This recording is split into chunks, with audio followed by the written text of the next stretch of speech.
जो इंसाफियंस आए हैं, कोई होटल, कोई वीआईपी, कोई बेडरूम, कुछ नहीं। रात को आए हैं, ज़मीन पे भी सोए हैं, टेंटों में भी सोए हैं, और जज्बा एक ही है कि इंशाल्लाह आज अपनी कप्तान की कॉल पे इस्लामाबाद पहुंचना है। तो माशाल्लाह ये सब पहुंचना शुरू हो गया, आप देखिए, और टेंटों में भी सो रहे हैं रात से। नारे लगाते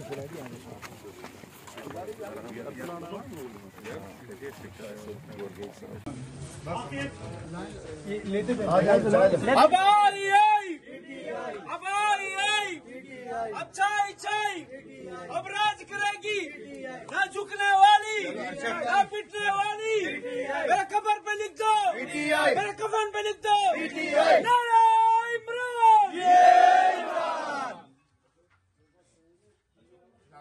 चाय ले लो, आजा। गवर्नर साहब भी आ रहे हैं।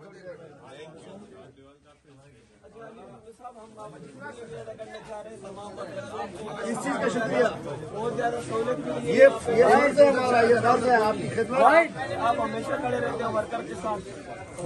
बहुत खुशी होती है, हम सोशल मीडिया पे देखते हैं, हमें बहुत हमें अच्छा लगता है कि हमारे अलीमा दिल शेख। सब्सक्राइब करें और बेल दबाएं ताकि कोई खबर रह न जाए।